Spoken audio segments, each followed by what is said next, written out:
Sun Tzu. The name drops and you think general, warrior, legend, maybe even a myth. Because let's be honest, half of what we know about the man is wrapped in fog. Did he actually exist? Was he one person or a committee of geniuses? Historians fight about it, but for us, it doesn't matter. What matters is the text he left behind. He lived roughly 2,500 years ago, the Eastern Zhou period. China wasn't a unified powerhouse then. It was a mess. The Warring States era. 7 kingdoms tearing each other apart. Constant betrayal. Constant bloodshed. It was kill or be killed. And out of that chaos, Sun Tzu didn't just write a book. He wrote a survival guide. The Art of War. It's not some philosophical doorstop. It's thin, it's dense, it's brutal. Sun Tzu argues that war isn't a glorious adventure. He calls it the ground of death and life. Serious stuff. He warns that if you treat conflict like a game, you lose, period. But here's the kicker, the real genius. Most people think Sun Tzu is about how to destroy your enemy in battle. Wrong. He points out again and again that actual fighting is the lowest form of strategy. It's expensive, it's risky. People die, money burns. Sun Tzu argues the supreme art of war is to subdue the enemy without fighting. That's the MasterClass. He looks at leadership not as a position of power, but as a burden of intellect. He tells us that a leader who acts out of anger brings ruin. He suggests that a leader who doesn't know their own team or their competition is walking into a trap.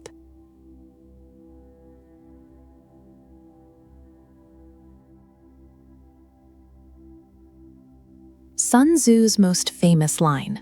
You've probably heard it 100 times. If you know the enemy and know yourself, you need not fear the result of 100 battles. But most people who quote it don't actually understand it. Because it's not just a nice saying, it's a system. Sun Tzu breaks it down into 3 levels, and each one hits different. You know yourself and you know your enemy. Result? Victory. Every single time. He doesn't say probably. He doesn't say most likely. He says you will not be in danger in 100 battles. That's confidence backed by intelligence. Level 2, you know yourself, but you don't know your enemy. Sun Tzu argues this is a coin flip. You win one, you lose one. You're gambling. And leaders who gamble with people's lives, with their teams, with their resources, that's not strategy. That's recklessness wearing a suit. Level 3, you don't know yourself and you don't know your enemy. Sun Tzu doesn't mince words here. He says you will be defeated in every single battle. Everyone, not some, all. So let's sit with that for a second.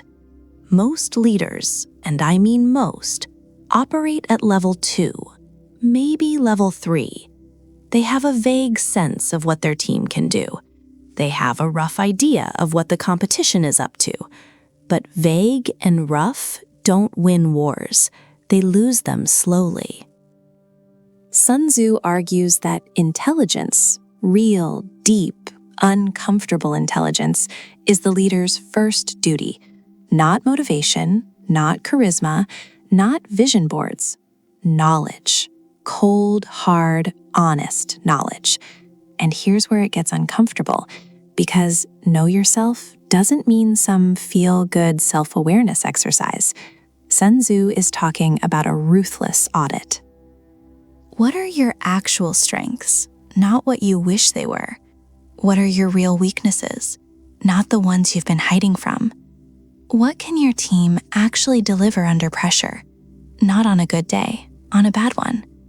He points out that most leaders fail not because they underestimate the enemy, but because they overestimate themselves. That's the trap. You think you're ready, you think your plan is solid, you think your people are aligned, And then reality hits, and it hits hard. But the other half, knowing the enemy, is just as critical. Sun Tzu warns against arrogance. He argues that dismissing your competition, ignoring their moves, assuming they're not as smart as you, that's a death sentence.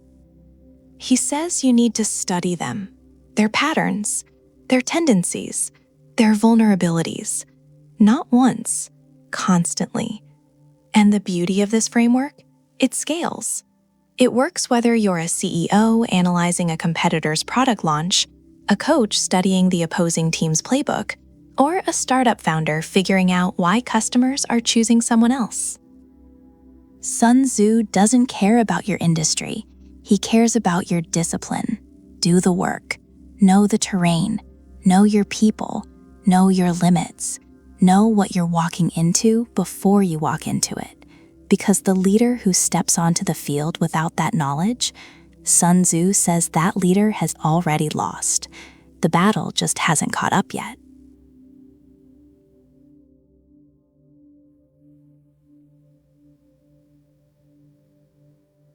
Most people jump straight to tactics. What do I do? Give me the playbook. Give me the hack. Sun Tzu says, slow down. Before you make a single move, before you deploy a single resource, you need to evaluate 5 things. He calls them the 5 constant factors. And he argues that any leader who ignores even one of them is setting themselves up for disaster. Let's break them down. First, the moral law. Or as we'd say today, mission, purpose, the why. Sun Tzu argues this is the foundation of everything. He says when your people believe in the cause, truly believe, they will follow you without fear of danger. They'll march into uncertainty and not flinch. But when the mission is unclear, when people don't know why they're doing what they're doing, you get hesitation, you get division, you get collapse from the inside out, and no amount of strategy fixes a broken why. Second, heaven. Sun Tzu's word for climate. Timing. The forces around you that you cannot control. Night and day. Cold and heat. Seasons changing. He's talking about market conditions, economic shifts, cultural moments, the stuff that's bigger than you. He warns that fighting against the climate, trying to force something when the timing is wrong, is a fool's game. Smart leaders read the weather before they set sail. Third, earth, terrain, the ground you're actually standing on. Sun Tzu argues you need to understand the landscape deeply. Is it favorable? Is it dangerous? Are there bottlenecks? Are there escape routes? In modern terms, this is your competitive landscape, your industry dynamics, your supply chain, your distribution channels. He points out that the leader who knows the terrain chooses where to fight. And choosing where to fight, that's half the victory right there. Fourth, the commander, leadership itself. And Sun Tzu doesn't sugarcoat what he expects. He lists 5 qualities a leader must have: wisdom, sincerity, benevolence, courage, and strictness. Not 3 out of 5, not pick your strengths, all 5. He argues that wisdom without courage creates indecision. Courage without wisdom creates recklessness. Benevolence without strictness creates chaos. It's a package deal. You drop one, the whole thing unravels. Fifth, method and discipline. The systems, the structure, the unglamorous behind-the-scenes machinery that actually makes things work. Sun Tzu was talking about organization, chain of command, resource management, logistics. He argues that an army, or a company, or a team, without discipline is just a crowd. A loud, expensive, disorganized crowd that loses. Now here's what's brilliant about these 5 factors. Sun Tzu doesn't rank them randomly. He starts with mission and ends with discipline. Purpose comes first.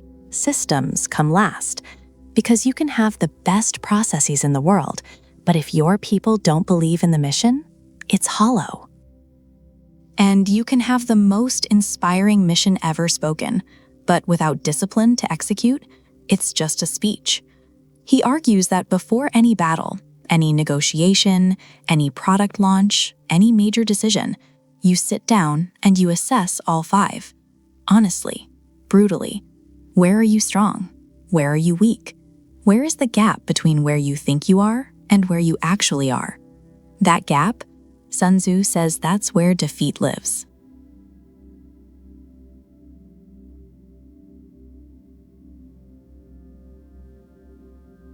Most people think leadership is about dominance, about force, about crushing the competition and standing on top of the rebel. Sun Tzu disagrees completely. He makes one of the most counterintuitive arguments in the entire book. He says, the supreme art of war is subduing the enemy without fighting, not after fighting, not through fighting, without it. And that right there, that's what separates good leaders from great ones. See, Sun Tzu argues that anyone can win through brute force. That's not impressive. That's expensive. You burn resources, you exhaust your people, you damage relationships. And even if you win, you're left weaker than when you started. He warns that a leader who relies on conflict as their primary tool isn't really leading. They're just reacting. Think about it. How many times have you seen a manager escalate a situation that didn't need to be escalated? How many companies have gone to war with competitors, price wars, public feuds, and both sides came out bleeding? That's what Sun Tzu is talking about.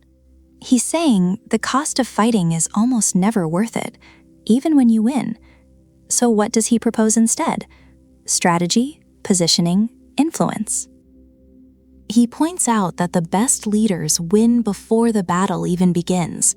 They create conditions where the outcome is already decided, not through aggression, but through superior planning, superior positioning, and superior understanding of the landscape. The enemy doesn't even realize they've lost until it's already over. And this isn't just ancient philosophy. You see this in business all the time. The companies that dominate markets, they don't always do it by outspending or outfighting. They do it by making the competition irrelevant. They change the game entirely.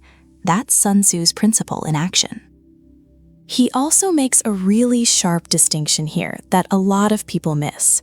He says, the greatest victory is the one that requires no battle. But he's not saying avoid conflict because you're afraid of it.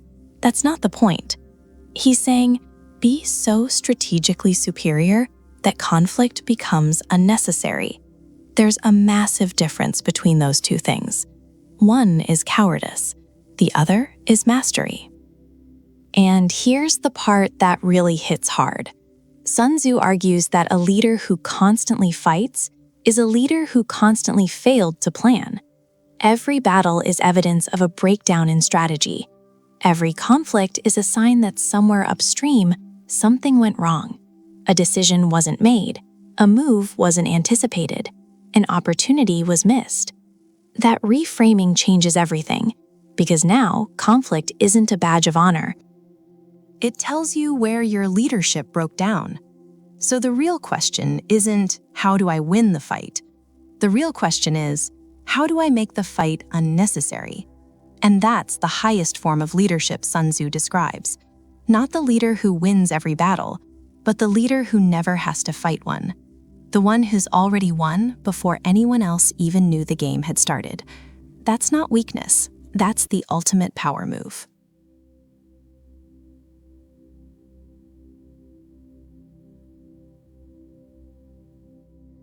Here's something Sun Tzu understood that most modern leaders still don't get. The best leaders, you don't even notice them. He argues that truly great leadership isn't loud, it isn't flashy, it doesn't need a spotlight. In fact, he says the leader who craves recognition is already compromised. Because the moment your ego enters the equation, your decision-making shifts. You stop asking, what's the best move? And start asking, what makes me look good? And those two questions, they almost never have the same answer. Sun Tzu warns against this repeatedly. He's very clear. Ego is a vulnerability. It's a crack in your armor that your enemies will exploit. A leader driven by pride makes predictable mistakes. They overextend. They refuse to retreat when retreating is the smartest option. They take fights they shouldn't take just to prove a point. And that need to prove something, that's not strength. That's insecurity wearing a mask. And he takes it even further.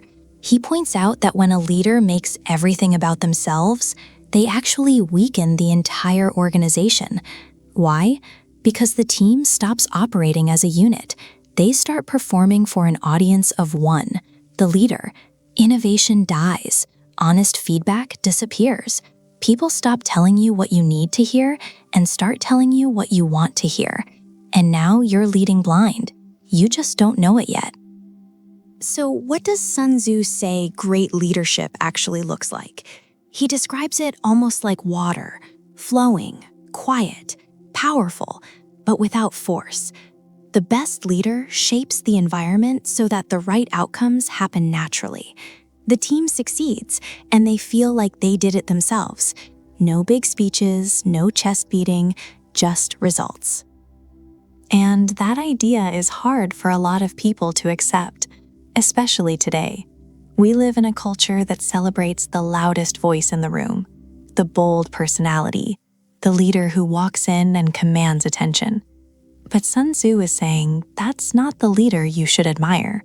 The one you should admire is the one you barely notice, the one working behind the scenes, setting up the pieces, removing obstacles before anyone even sees them. He's basically arguing if your team can't function without you in the room, you haven't led them. You've made them dependent, and dependency is the opposite of leadership. But here's the really uncomfortable part. Sun Tzu suggests that the ego-driven leader doesn't just hurt the mission, they become the mission's biggest threat. He warns that more battles are lost because of a leader's pride than because of an enemy's strength. Let that sink in. The danger isn't out there. It's in here. It's the leader themselves. So the takeaway is brutally simple. If you want to lead at the highest level, Sun Tzu says you have to let go of the need to be seen, let go of the need to be credited, let go of the need to be the hero of the story. Because the invisible leader, the one nobody talks about, that's the one who actually changed everything. And the loudest one in the room, usually they're just compensating.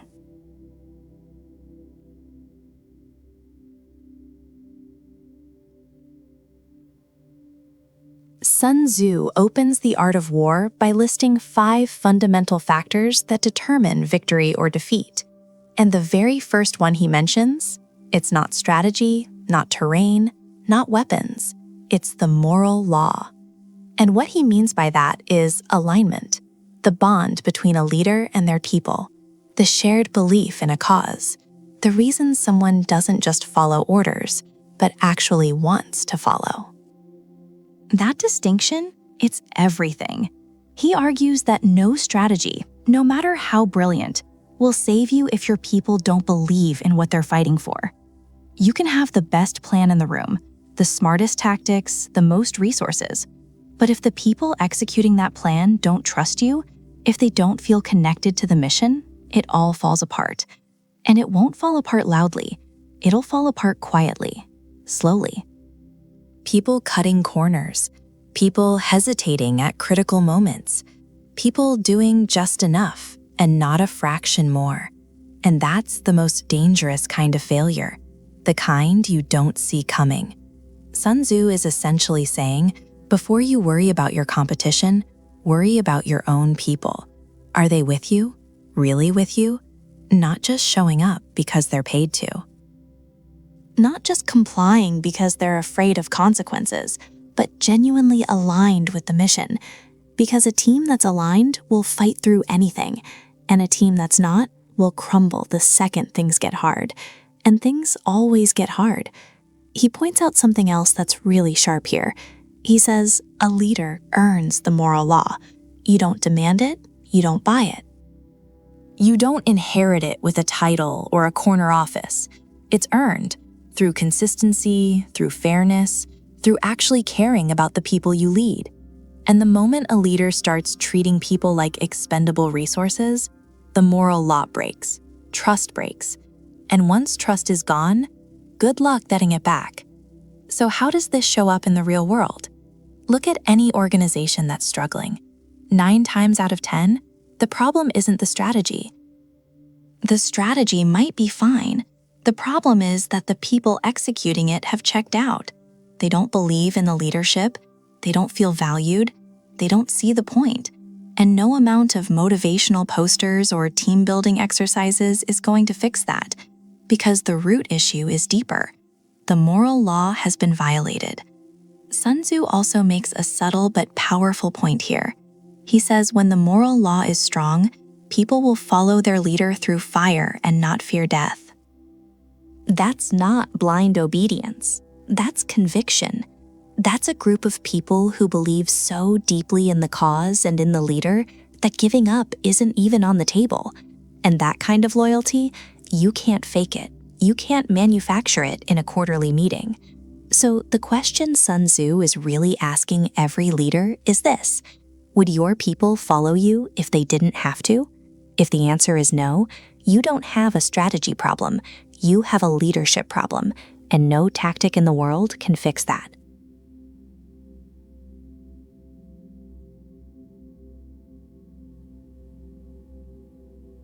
Most people think wars are won on the battlefield. Sun Tzu says, no, not even close.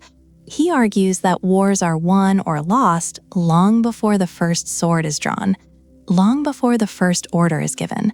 They're won in the shadows, in the quiet, in what he calls the temple calculations. So what does that mean? In ancient China, before a military campaign, generals would gather in the ancestral temple, and they wouldn't pray, they'd plan. They would lay out every single factor: their strengths, their enemy's strengths, the terrain, the weather, the morale of their troops, and they'd run the numbers. Cold, calculated, no emotion, no ego. Sun Tzu argues that the general who does this, who genuinely sits down and makes these calculations before the fight, has already tilted the odds in his favor. And the one who skips this step, he's walking into a disaster he can't even see yet. Here's the part that hits hard. Sun Tzu opens his entire book by saying, war is a matter of life and death, a road to either safety or ruin. He warns that it's not something to be taken lightly, not something you rush into because you're angry or proud or pressured. You study it, you respect it, or it destroys you. And he lays out 5 fundamental factors that every leader must assess before making a move. The moral law. Do your people believe in the mission? Do they trust you enough to follow you into danger without hesitation? Then there's heaven. Timing, seasons, conditions beyond your control. Earth. The terrain, the landscape, the environment you're operating in. The commander. The qualities of the leader. Wisdom, courage, discipline. And finally, method. The structure, the organization, the logistics. 5 factors. That's it. But Sun Tzu argues that if you honestly assess all 5 and compare them against your opponent, you'll already know who's going to win before anything even starts. And this is where it gets really interesting for leadership, because most leaders, they skip this. They react, they move fast, and figure it out later. Sun Tzu would say that's not boldness, that's recklessness. There's a massive difference. He points out that the leader who calculates more wins more. The leader who calculates less wins less. And the one who doesn't calculate at all, he's already lost. It's that blunt. So what's the takeaways here? Planning isn't boring. Planning isn't the thing you rush through to get to the real work. Sun Tzu argues that planning is the real work. The battle is just the outcome of how well you planned. And here's the kicker.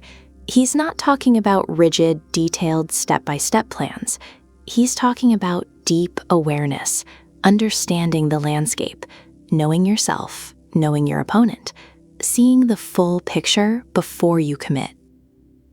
That's what the temple calculations are about. Not guessing, not hoping, knowing.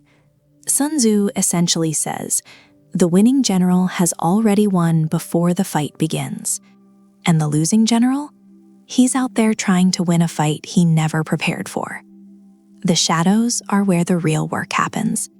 And the leaders who understand that, they're the ones still standing when it's all over.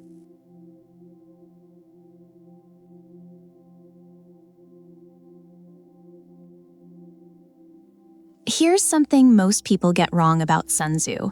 They think he's all about aggression, about striking fast and striking hard. But that's only half the picture, maybe even less than half. Sun Tzu argues that knowing when not to move is just as powerful as knowing when to attack, maybe more powerful. He says it plainly. The skillful warrior puts himself in a position where he cannot be defeated, and then he waits. He waits for the enemy to give him an opening, not out of fear, not out of hesitation, out of discipline, out of patience, because he understands something most leaders don't. You can't force the right moment, but you can be ready for it.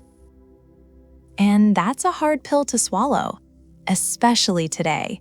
We live in a culture that rewards speed, action, hustle. Doing something, anything, feels better than standing still. But Sun Tzu warns against this. He says, the opportunity to defeat the enemy is provided by the enemy himself. Read that again. You don't create the opening. They give it to you. Your job is to see it and to be ready when it comes. So what does this look like in practice? Sun Tzu breaks it down. He argues that security against defeat lies in your own hands. But the opportunity for victory? That comes from the enemy. A good leader can protect himself, but he can't manufacture a win out of thin air. He has to wait for the conditions to be right. And this is where most leaders fall apart. They get impatient. They get anxious.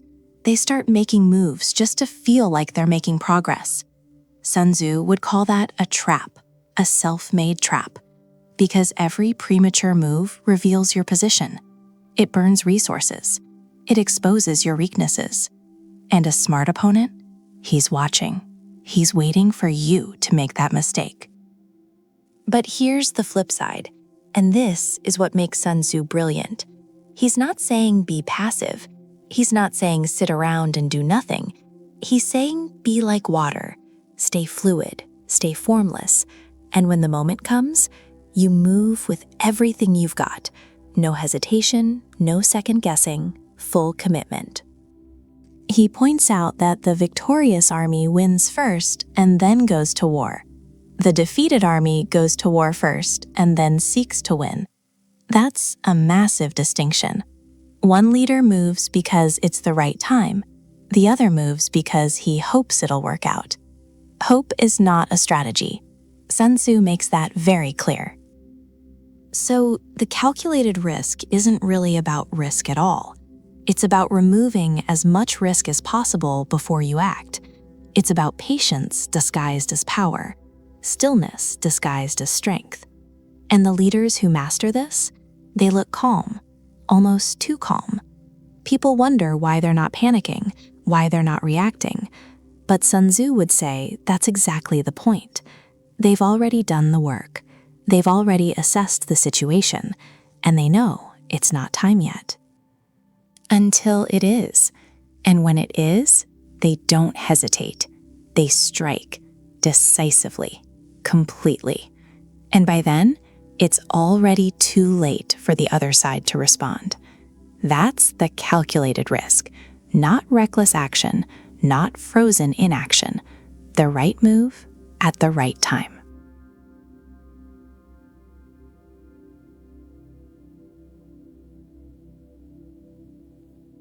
This is the part that makes people uncomfortable. And honestly, it should. Sun Tzu says all warfare is based on deception.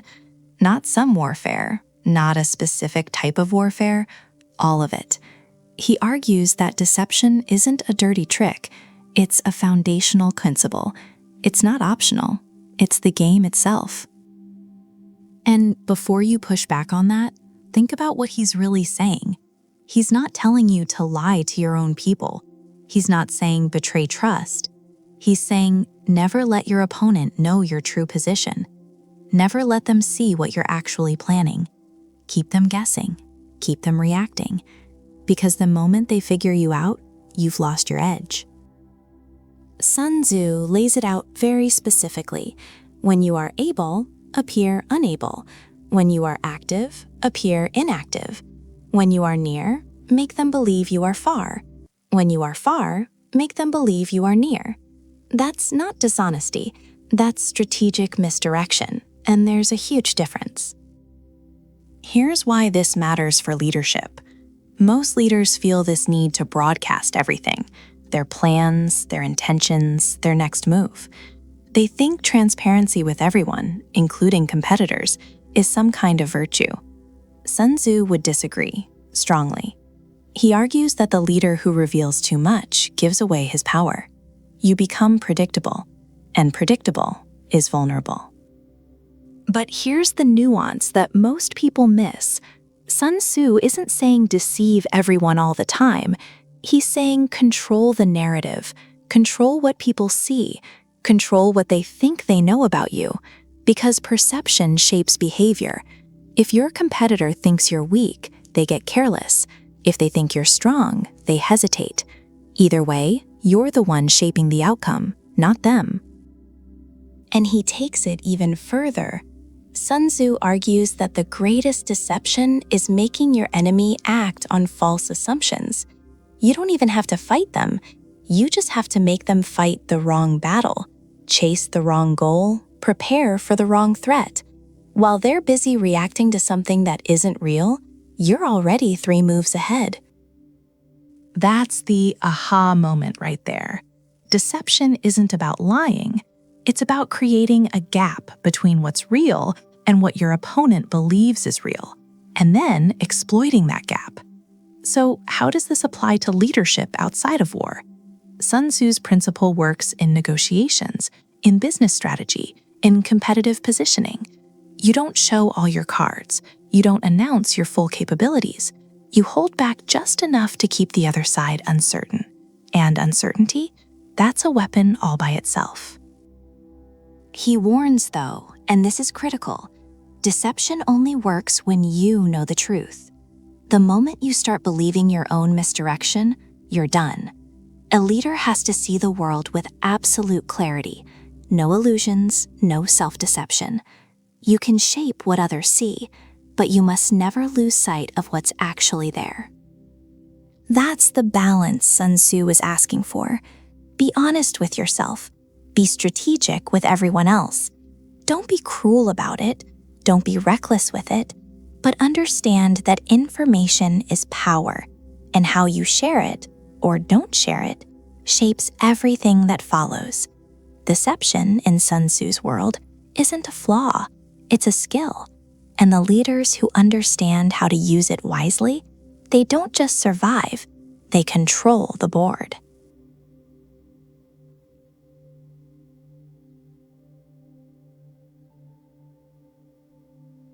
Sun Tzu argues that the 3 most dangerous weapons a leader can possess aren't weapons at all. They're qualities: speed, surprise, and adaptability. That's the Trinity. And if you master all 3, you become almost impossible to beat. Let's start with speed. Sun Tzu doesn't talk about speed the way most people think about it. He's not saying just move fast. He's saying move fast at the right moment. There's a difference, a big one. He points out that speed is about collapsing time. When your opponent expects they have a week to respond, you give them a day. When they think they can regroup by morning, you're already there by midnight. It's not recklessness, it's calculated pressure. You're compressing the decision-making window of the other side so tight that they can't think straight. And when people can't think straight, they make mistakes. That's what Sun Tzu is after. Not just action, but action that breaks the enemy's rhythm. And here's where it gets interesting. Speed alone isn't enough, because if you're fast but predictable, you're just running into a wall, faster. That's where surprise comes in. Sun Tzu argues that the greatest victories come from doing what the enemy never expected. He says, appear where you are not expected, strike where they haven't prepared. And he's not just talking about battlefield ambushes, he's talking about a mindset, a philosophy of keeping people off balance. See, when you surprise someone, you don't just gain a tactical advantage, you gain a psychological one. You plant doubt, and doubt, that's a cancer inside any organization, any team, any competitor. Once they start second-guessing themselves, wait, what are they doing? Why did they do that? What's coming next? You've already won half the battle without fighting. But here's the thing Sun Tzu warns about. Speed and surprise are powerful, but they're useless if you can't adapt. He makes this crystal clear. He says, water shapes its course according to the nature of the ground, and a leader must shape their strategy according to the nature of the situation, not the plan, the situation. That's a critical distinction, because most leaders fall in love with their plans. They cling to them, even when the ground shifts beneath their feet.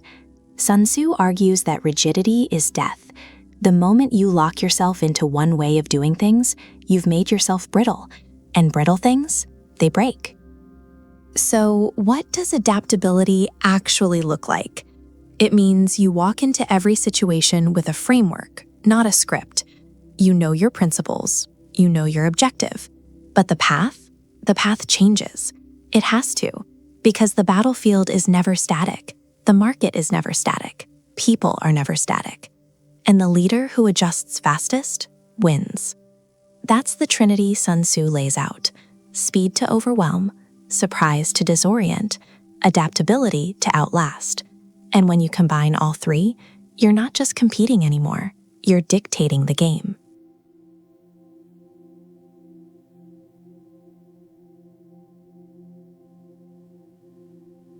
There's a line in Sun Tzu's work that's so good. It's been borrowed by martial artists, CEOs, and philosophers for centuries. He says, water shapes its course according to the nature of the ground over which it flows. A soldier works out his victory in relation to the foe he is facing. Read that again, slowly. He's not giving you a tactic, he's giving you a way of thinking, and it might be the most important lesson in the entire book. Sun Tzu argues that the rigid leader is a dead leader. Maybe not today, maybe not tomorrow, but eventually. Because rigidity creates blind spots, it creates patterns. And patterns are exploitable. The moment your competitor or your enemy figures out your pattern, they own you. They know where you'll be, they know how you'll react, and they'll set the trap accordingly. But water, you can't trap water. Push it left, it flows right. Block it here, it finds a gap over there. It doesn't fight the obstacle, it simply goes around it. And that's exactly the kind of leader Sun Tzu says you need to become. Now, this sounds easy in theory. Just be flexible, just adapt. But here's why most leaders fail at it. Ego. That's the real enemy. Because flexibility requires you to admit something uncomfortable, that your original plan might be wrong, that your first instinct might not be the best one, that the strategy you spent weeks building might need to be thrown out the window in an instant. And most people can't do that. They've invested too much time, too much energy, too much identity. So they double down, they force it. And Sun Tzu says that's exactly when you lose. He points out something brutal here. He says the general who wins is the one who makes many adjustments. The general who loses, few adjustments, or none at all. Think about that. Victory isn't about getting it right the first time. It's about getting it right in real time. Constant recalibration, constant reading of the terrain, constant willingness to shift. And there's a deeper layer to this. Sun Tzu isn't just saying, change your plans. He's saying, change your shape. A rigid leader has one form, one approach, one identity on the battlefield. But a flexible leader, they're formless, unpredictable. You can't prepare for someone who doesn't have a fixed pattern. You can't counter someone who keeps changing the game. So what does this look like in practice? It means you stop worshiping the plan and start worshiping the outcome. The plan is just a vehicle. If the vehicle breaks down, you don't sit on the side of the road and cry about it. You find another vehicle, a different route, whatever gets you to the destination. Sun Tzu's message here is uncomfortable for a lot of leaders because we're taught that conviction is strength, that sticking to your guns is admirable, and sometimes it is, but he draws a hard line. There's a difference between conviction in your vision and stubbornness in your method.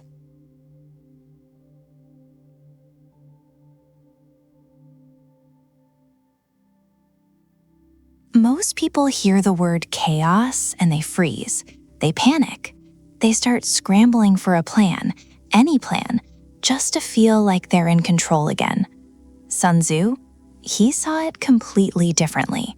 He argues that chaos isn't something that happens to you, it's something that happens for you, if you know how to use it. And that's a massive distinction, one that separates great leaders from everyone else. See, Sun Tzu points out something most people miss. He says, in the midst of chaos, there is also opportunity. And he's not being poetic here. He's being dead serious. He's saying that the very moment everything falls apart, that's your opening. That's when your competitors are confused. That's when the enemy is scrambling. And that's exactly when a sharp leader moves. But here's the thing. You can't take advantage of chaos if chaos takes advantage of you first. And Sun Tzu understood this deeply. He warns that disorder comes from order, weakness comes from strength, and fear comes from courage that hasn't been tested. What he's really saying is everything contains the seed of its opposite. A company that looks unbeatable, it has cracks. A situation that looks hopeless, it has openings. The leader's job isn't to wish for stability, it's to read the chaos, to find the pattern no one else can see. And this is where most leaders get it wrong. They spend all their energy trying to prevent uncertainty, trying to control every variable battlefield. He makes this point beautifully when he compares a great strategist to water. Water doesn't fight the terrain, it flows around it. It finds the path of least resistance. It adapts to whatever shape it needs to take. And Sun Tzu argues that leadership in uncertainty works the same way. You don't resist the chaos, you move with it. You reshape yourself around it, and in doing so, you gain the advantage that rigid leaders never will. So, what does this actually look like in practice? It means you stop waiting for perfect information before you act. Sun Tzu warns that if you wait until everything is clear, you've already lost. The window has closed. Someone else has moved. Uncertainty is not an excuse for inaction. It's the reason for decisive action. It also means you train your people to operate in ambiguity. Sun Tzu emphasizes that an army, or a team, that can only perform under ideal conditions is a fragile army, a dangerous liability. The teams that win are the ones that stay composed when the plan falls apart, when the situation changes mid-stride. And that composure, it doesn't come from luck. It comes from preparation. Sun Tzu is clear about this. The leader who prepares in peacetime dominates in wartime. You build the muscle of adaptability before you need it, not during the crisis, before it. That's the real lesson here. Chaos isn't the enemy, rigidity is. And the leader who understands that, the one who can stay fluid when everyone else locks up, that leader doesn't just survive uncertainty, they weaponize it.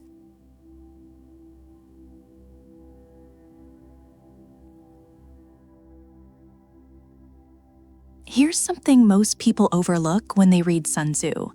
Before he ever talks about tactics, before formations, before terrain or timing or any of the stuff people love to quote, He starts with something way more fundamental: alignment.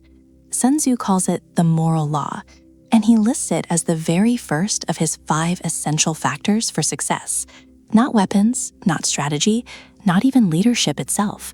The moral law. He puts it right at the top. So, what is it?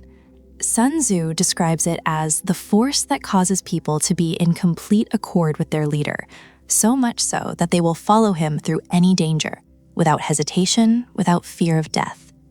That's not loyalty bought with a paycheck. That's not compliance forced through authority. That's deep, bone-level alignment. And here's the aha moment. He's saying none of your strategy matters if your people aren't with you. You can have the best plan in the world, the smartest tactics, the most resources. But if your team isn't aligned with the mission, you've already lost. Think about it. How many organizations fall apart not because the strategy was wrong, but because the people executing it didn't believe in it, didn't understand it, didn't feel connected to it? That's the gap Sun Tzu is pointing to. He argues that a leader's first job, before anything else, is to create unity of purpose. Everyone needs to see the same destination. Everyone needs to understand why they're marching, not just what they're doing, but why it matters. And he doesn't stop there. Sun Tzu also says, "Regard your soldiers as your children, and they will follow you into the deepest valleys." That's a powerful line. He's not talking about being soft. He's talking about genuine care. When people feel that their leader truly has their well-being in mind, something shifts. They stop just following orders. They start fighting for the mission like it's their own. But, and this is where it gets real, Sun Tzu warns about the flip side too.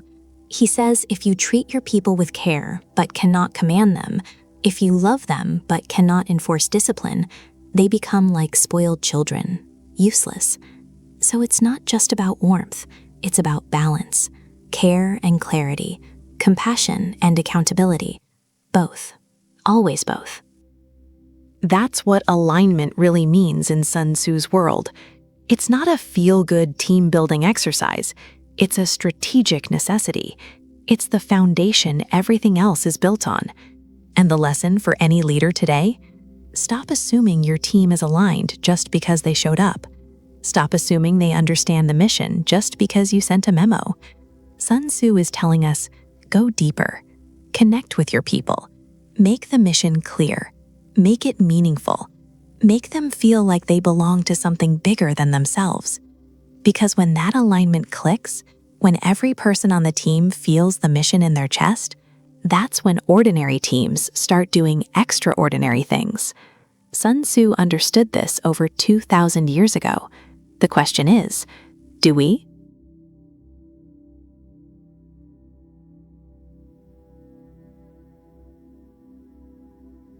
So there's this story about Sun Tzu that most people gloss over, but it might be the most important leadership lesson he ever gave, and he didn't write it in a chapter. He lived it. Here's what happened.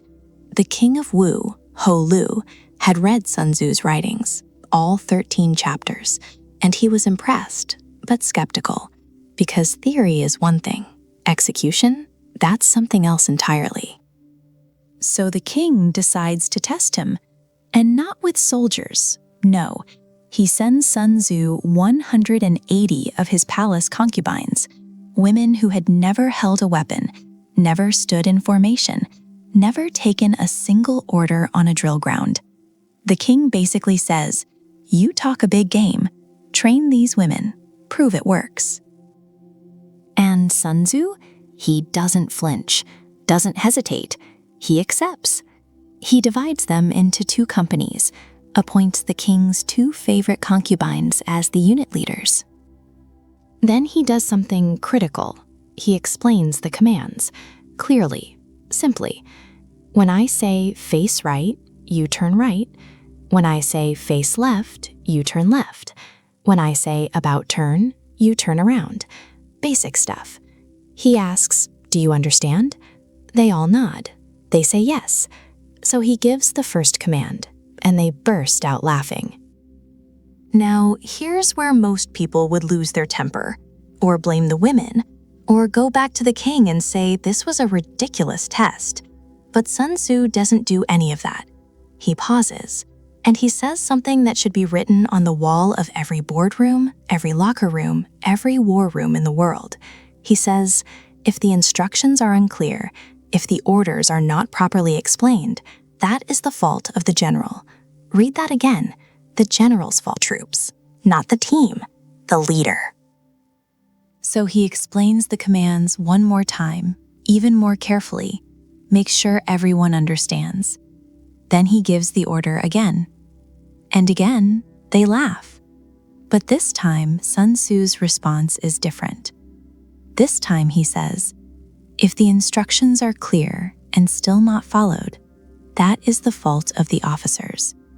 And he orders the 2 company leaders, the king's 2 favorite concubines, to be executed. The king panics, sends a messenger begging Sun Tzu to stop, but Sun Tzu refuses. He says something chilling. Once a general has received his commission, there are certain orders from the sovereign he does not have to obey. He has them executed, appoints 2 new leaders, gives the command again, and this time, perfect execution. Every turn, every movement. Flawless. Not a single laugh, not a whisper. Now, this story isn't about cruelty. It's not about fear. It's about something much deeper.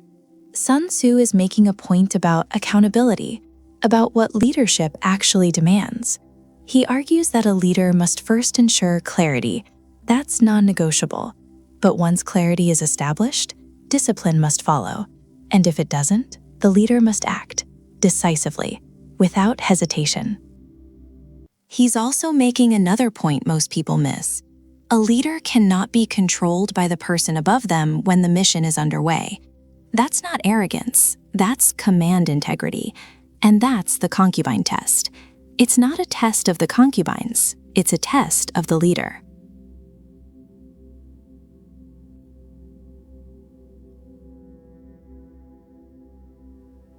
Here's something most people get wrong about war, and about leadership, and honestly, about life.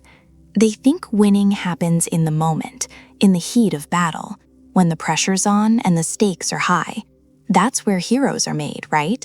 Sun Tzu says, no, not even close. He argues that every battle is won or lost before it ever begins, before the first move is made, before the first word is spoken. The outcome? It's already decided, and it's decided by preparation. See, Sun Tzu doesn't romanticize the fight. He's not interested in dramatic last-minute comebacks or heroic charges against impossible odds. He actually sees all of that as failure. If you're relying on bravery in the moment, you've already messed up somewhere earlier. He puts it bluntly, the greatest victory is the one that requires no battle at all. And that idea, that changes everything. Think about what he's really saying here. He's saying the boring stuff, the planning, the research, the preparation, that is the work. That's not the warm-up before the real thing. That is the real thing. The battle itself, that's just the reveal. It's just the moment where all your preparation either pays off or it doesn't. Sun Tzu talks about 5 fundamental factors that a leader must assess before any engagement. He calls them the way, the weather, the terrain, the leadership, and the discipline. Basically, do your people believe in the mission? What are the external conditions? What's the environment you're operating in? How competent is the leadership on both sides? And how organized, how tight, how disciplined is your operation compared to your opponents? He warns that if you skip this assessment, you're not being bold, you're being reckless. And reckless leaders don't just lose, they destroy everyone who follows them. And here's the part that really hits hard. Sun Tzu points out that most people don't fail because they can't execute. They fail because they don't prepare deeply enough to even know what execution should look like. They walk into situations blind, overconfident, winging it. and then they're shocked when things fall apart. Sound familiar?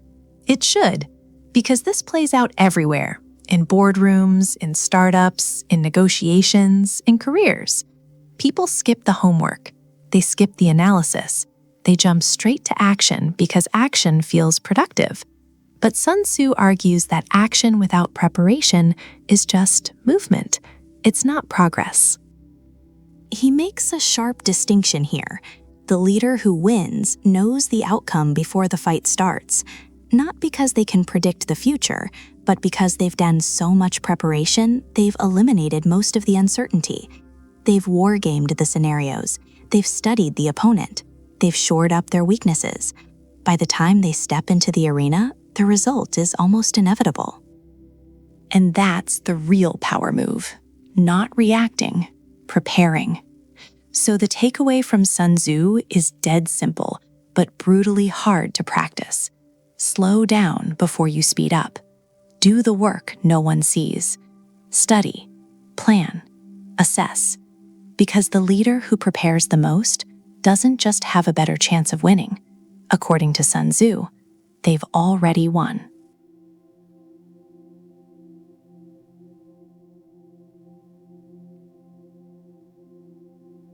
Here's something Sun Tzu understood that most leaders still don't. You can't command respect. You earn it. And you earn it not by shouting louder, not by threatening consequences, not by pulling rank. You earn it by showing up first, by doing the hard thing before you ask anyone else to do it. Sun Tzu argues that the greatest leader is the one whose people barely notice they're being led, not because the leader is invisible, but because the leader's actions speak so clearly that words become almost unnecessary. He doesn't say, "Follow me because I told you to." He says, "Follow me because you've seen what I do." And this is where most leadership falls apart. Most people in positions of power think authority comes from the title, from the corner office, from the org chart. But Sun Tzu warns against this. He makes it very clear. A general who relies on force to maintain control has already lost the war before it starts. Why? Because forced loyalty isn't loyalty. It's compliance. And compliance breaks the moment pressure hits. Think about it. When things go sideways, and they always go sideways, who do people actually follow? The person with the title or the person they trust? The person who's been in the trenches with them. Sun Tzu points out that soldiers will fight to the death for a leader they believe in, not because they're ordered to, because they choose to. That's a massive difference. So, how does a leader build that kind of devotion? Sun Tzu's answer is simple but brutal. You go first. You take the risk first. You absorb the pain first. You don't ask your people to do anything you wouldn't do yourself. That's not just a nice leadership quote for a poster. That's a battlefield principle. Because on the battlefield, people can smell a fraud instantly. And he takes it even further.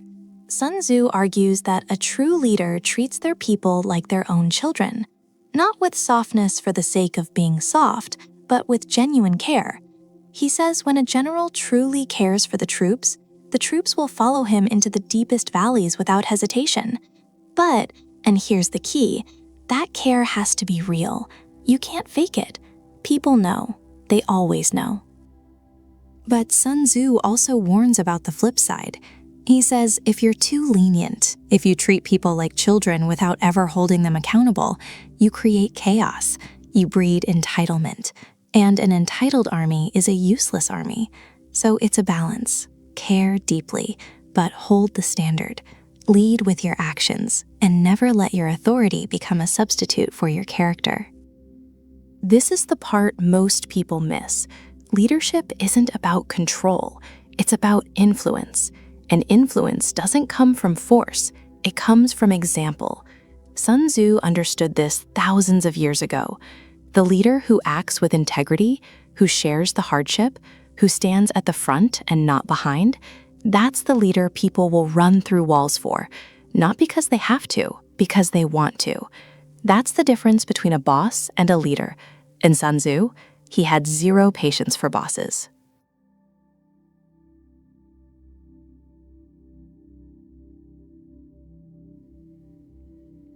This is probably the most misquoted, or at least the most misunderstood, part of Sun Tzu's entire philosophy. It's the part that makes bad managers feel good about themselves because they bought the team pizza on a Friday. Sun Tzu writes very famously, "Treat your men as you would your own beloved sons, and they will follow you into the deepest valley." It sounds beautiful, doesn't it? Almost soft. But don't let the poetry fool you. Sun Tzu isn't telling you to be their best friend. He isn't telling you to be nice. He's talking about a very specific, high-stakes psychological contract. He argues that the only way to get human beings to do the impossible, to march into the deepest valley, or in your case, to stay late, to grind through a crisis, to put the mission above their own ego, is through a deep, primal connection. He points out that authority alone isn't enough. A title, a rank, that gets you compliance. People will do the bare minimum to not get fired. But compliance isn't loyal. In the heat of battle, compliance collapses.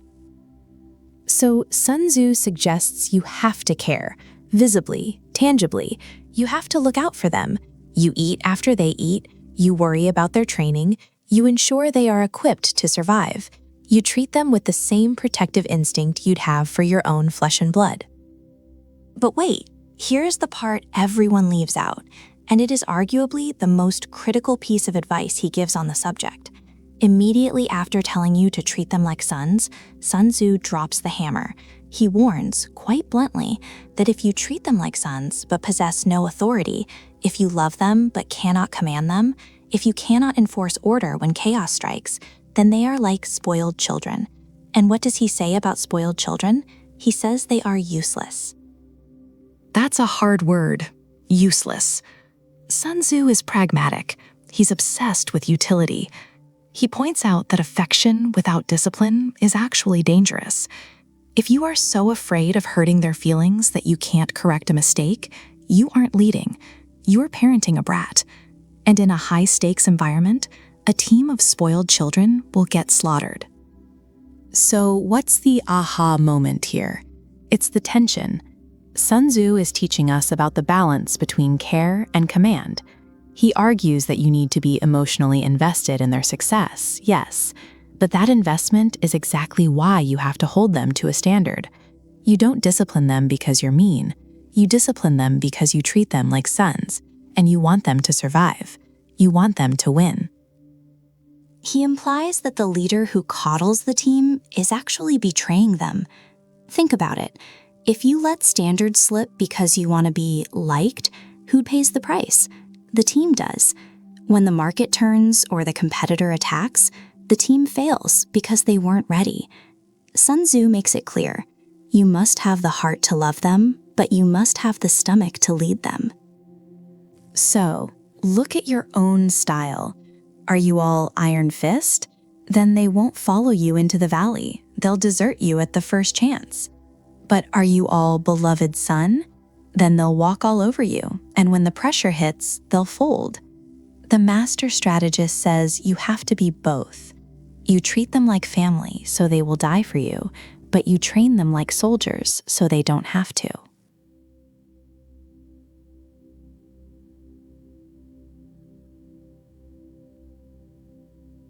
Sun Tzu argues that the key to victory isn't brute force, it's timing. It's recognizing the precise moment when your opponent is exposed and having the discipline and the readiness to act on it. Not tomorrow, not after the next meeting, right then. He puts it bluntly, attack him where he is unprepared, appear where you are not expected. That's not just military advice, that's a leadership philosophy. Because in business, in negotiations, in any competitive arena, the person who sees the opening first wins. But here's the part most people get wrong. They think seizing vulnerability means being aggressive, reckless even. Sun Tzu warns against that. He's very clear. You don't just charge in the moment you see weakness. You prepare first. You position yourself. And then, when the moment arrives, your move looks effortless, almost inevitable. That's the difference between opportunism and strategy. Think about it. How many times have you seen a leader hesitate at the perfect moment? The deal was right there. The competitor stumbled. The market shifted in their favor. And they froze. They wanted more data, more certainty, more time. Sun Tzu would say that hesitation is the real defeat. He points out that opportunities in conflict are fleeting. They don't wait for you to feel comfortable. They flash open like a window and then slam shut. And the leader who wins is the one who is already watching for it, already positioned, already ready to step through before anyone else even noticed it was open. So how do you actually do that? How do you train yourself to spot vulnerability? Sun Tzu's answer is deceptively simple. Know your opponent better than they know themselves. Study their patterns. Understand their habits. Because vulnerability doesn't just appear randomly. It follows a rhythm. People get complacent after a win. They overextend when they're confident. They panic when they're under pressure.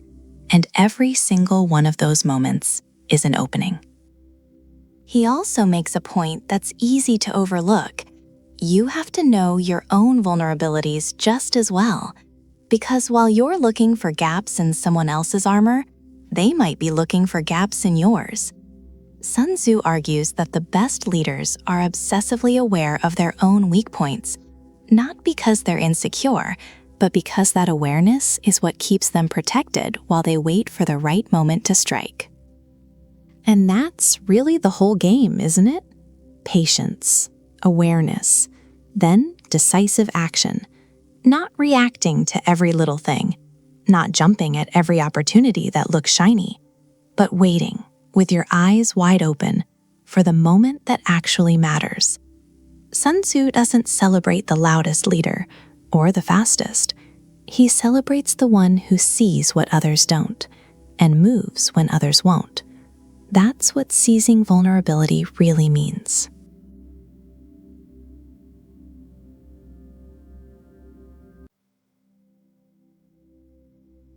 Sun Tzu makes something very clear early on in The Art of War, and it's something most people completely overlook.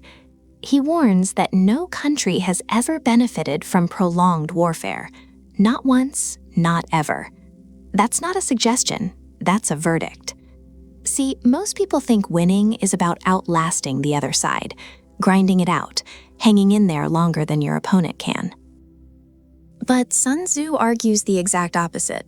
He says the longer a conflict drags on, the weaker you become.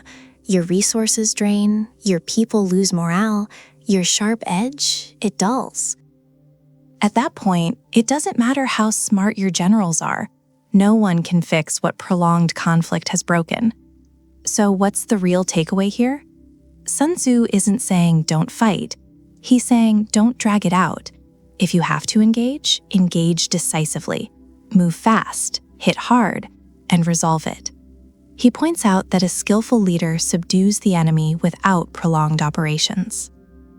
Speed is the essence, but not recklessness, speed. And there's a big difference. Recklessness is acting without thinking. Speed is acting after you've already thought it through. You plan carefully, you prepare fully, and then you execute swiftly. That's the formula. And this applies way beyond the battlefield. Think about it in business. How many companies have bled themselves dry fighting prolonged price wars? How many leaders have exhausted their teams by dragging out internal conflicts that should have been resolved in a week? How many organizations have slowly collapsed, not because of one catastrophic decision, but because they let small problems fester into long, drawn-out crises that consumed everything? Sun Tzu saw this thousands of years ago. He warns that the costs of prolonged conflict are always greater than the costs of decisive action. Always. And here's the part that really stings. He argues that leaders who allow conflicts to drag on aren't being patient. They're being indecisive. And there's a massive difference between strategic patience and simply not knowing what to do. One is a deliberate choice. The other is a failure of leadership. A wise leader, according to Sun Tzu, understands that time is not neutral. Time doesn't just pass, it costs. Every single day a conflict continues, it's consuming resources, money, energy, attention, morale. And those are resources you could be investing somewhere else, somewhere that actually moves you forward, somewhere that builds instead of just burns. So he pushes leaders to think about the total cost of conflict, not just the cost of fighting, but the cost of fighting for too long, the cost of a war that drags on with no clear end in sight. That's the real danger. And his conclusion is razor sharp.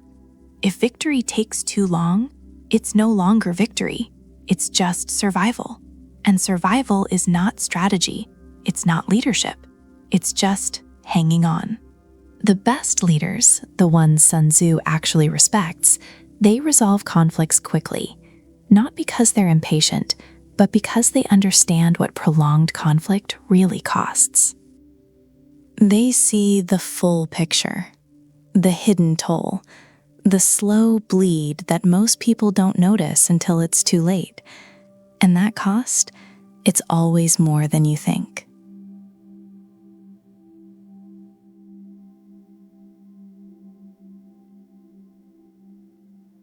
Here's something most people get wrong about competition. They think it's all about how hard you fight, how much effort you put in, how relentless you are. But Sun Tzu, he'd say that's missing the point entirely. He argues that where you fight matters far more than how you fight. The terrain you choose, that's what tips the scale before the battle even begins. And this is a big deal, because most leaders just charge in. They see an opportunity, they see a rival, and they go head to head. No pause, no calculation, just pure aggression. Sun Tzu warns against exactly this. He breaks terrain down into types: accessible ground, entangling ground, narrow passes, distant ground, and he makes one thing painfully clear: not all ground is worth standing on. Some terrain looks inviting, but traps you the moment you commit. Other terrain looks difficult, but gives you an unshakable advantage once you hold it. So what does this mean for a leader? It means you don't just pick any market. You don't just accept any challenge. You don't just walk into any negotiation room and hope for the best. You choose your ground, deliberately, strategically. Sun Tzu points out that the smart general surveys the landscape before making a single move. He looks at the high ground and the low ground. He looks at where the obstacles are, where the exits are, and this is key, where the enemy wants him to go. Because if someone's inviting you onto a particular battlefield, that should tell you something. It probably favors them, not you. And here's the aha moment. This doesn't just apply to war. Think about it in business. Think about it in your career. How many people exhaust themselves competing in spaces that were never designed for them to win? They're fighting on someone else's terrain, using someone else's rules, and then they wonder why they're losing despite working twice as hard. Sun Tzu's answer is simple. Stop doing that. Find the ground where your strengths become the deciding factor, where your advantages are amplified, where the other side is forced to play your game. He also makes another sharp observation. The leader who arrives at the battlefield first and waits for the enemy, that leader is rested, prepared, and in control. The leader who arrives second, rushing to catch up, already at a disadvantage, already reactive. So it's not just about picking the right terrain. It's about getting there first. Setting the terms, forcing the other side to adapt to you instead of the other way around. And that's a massive leadership lesson right there. The best leaders don't react, they position.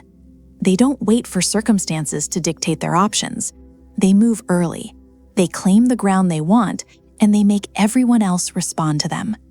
Sun Tzu argues that the battle is often decided before it's fought. And terrain, that's one of the biggest reasons why. Pick the wrong ground and no amount of skill saves you. Pick the right ground and you've already stacked the odds in your favor. That's not just strategy, that's leadership at its sharpest.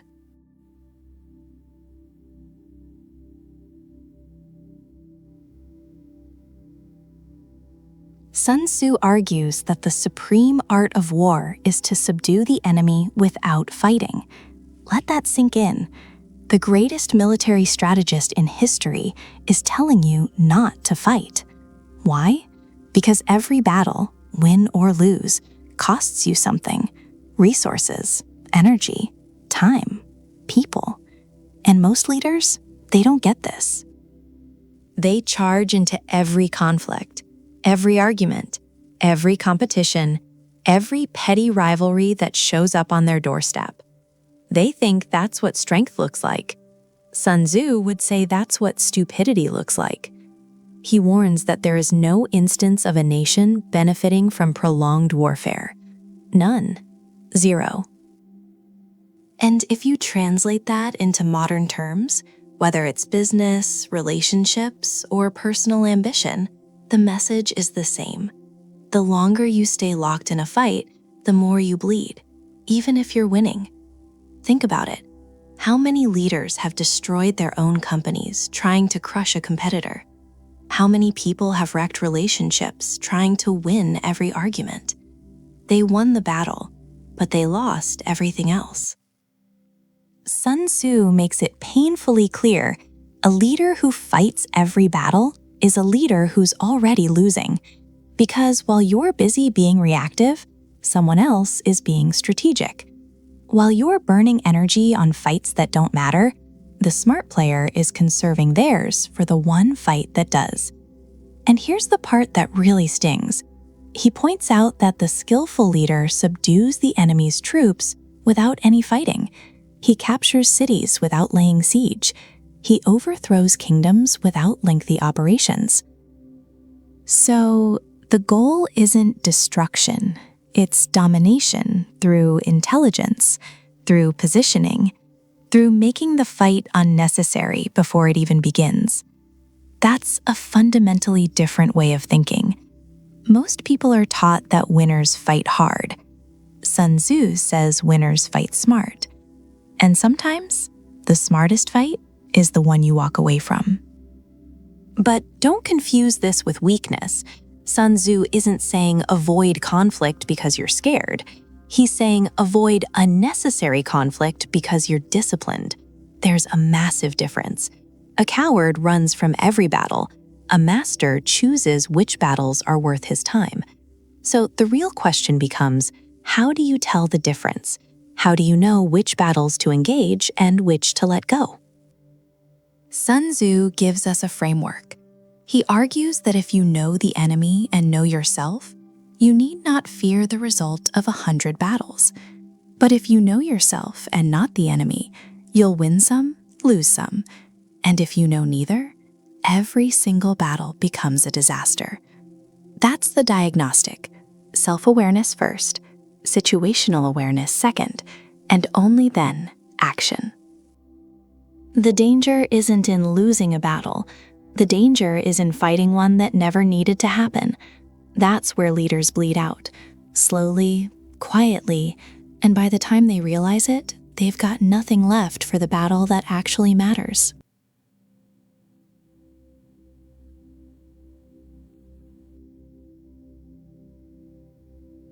Now here's where Sun Tzu gets really interesting, and honestly, a little uncomfortable for most leaders. He says, be formless, not shapeless in the lazy sense, not aimless. He's talking about something far more deliberate. Sun Tzu argues that the moment you become fixed, the moment your strategy becomes rigid, predictable, locked into one shape, you've already started losing. Think about that. Most leaders spend their entire careers trying to build a fixed identity, a brand. This is how we do things, culture. And Sun Tzu's sitting there thousands of years ago saying, that's your weakness, not your strength, your weakness. He compares the ideal strategist to water, and it's not just a poetic metaphor, it's an operational principle. Water doesn't fight the rock, it flows around it. It fills whatever container it's placed in. It finds the path of least resistance. And over time, it wears the rock down to nothing. Sun Tzu points out that water has no permanent shape, and yet it's one of the most powerful forces on the planet. So what does this actually mean for leadership?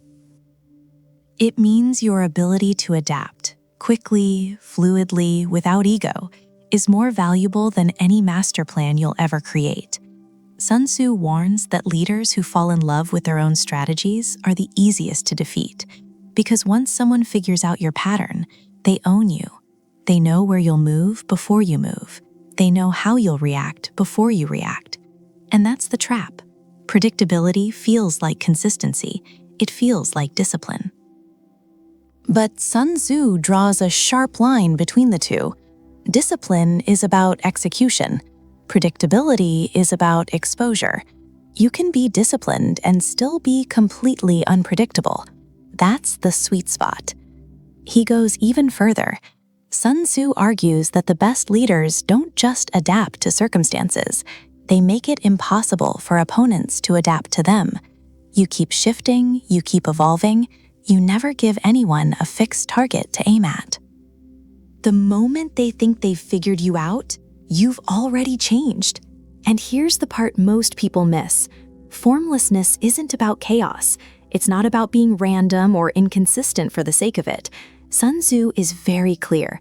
There's a deep internal structure behind the external fluidity. You know exactly what your objective is. You know exactly what you're doing, but no one else does.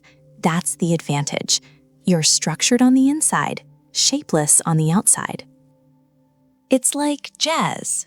There's theory, there's practice, there's thousands of hours of discipline underneath it. But what the audience hears? Pure improvisation, pure flow. Sun Tzu essentially tells leaders, stop trying to be a monument. Monuments are easy to find, easy to target, easy to tear down. Be water instead. Be everywhere and nowhere. Be the thing your competition can't pin down, can't predict, can't prepare for.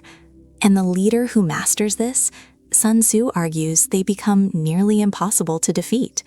Not because they're the strongest, not because they have the most resources, but because you can't beat what you can't read. Formlessness isn't weakness, it's the ultimate competitive advantage.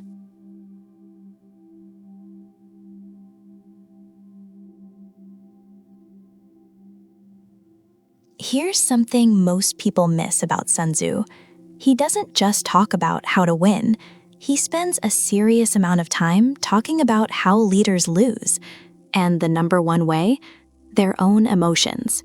Sun Tzu warns, very directly, that a general who cannot control his temper is a disaster waiting to happen. Not a liability, a disaster. He says a leader who is reckless can be killed. A leader who is quick to anger can be provoked. And a leader driven by ego can be manipulated with insults.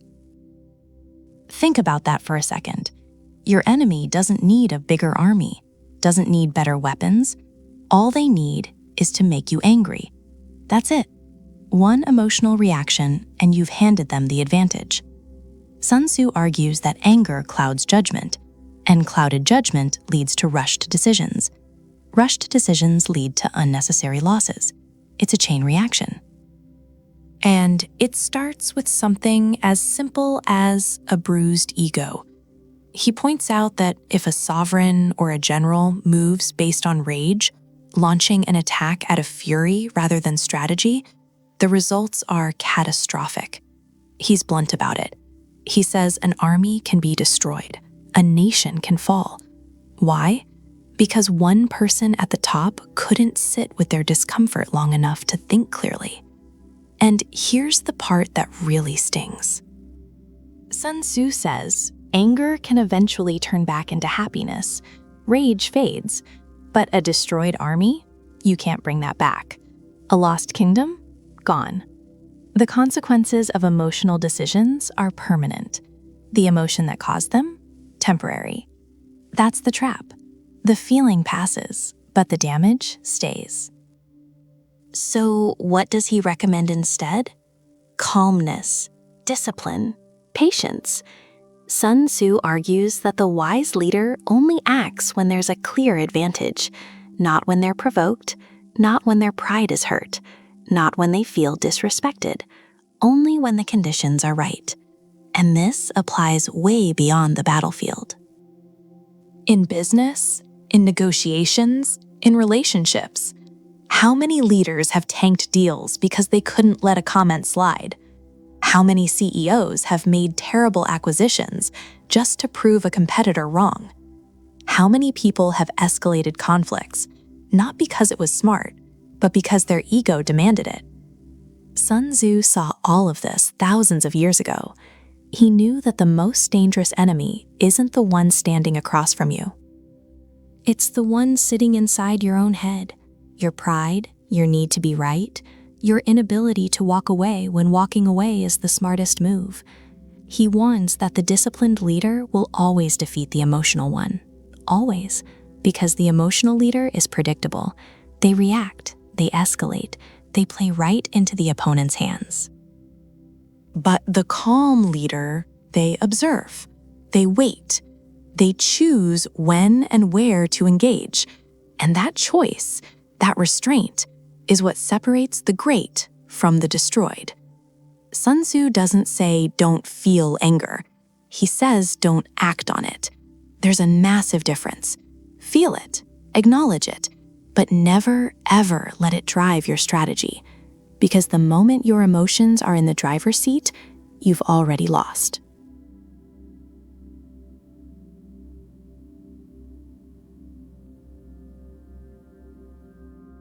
There's a line from Sun Tzu that should honestly be tattooed on every leader's wall.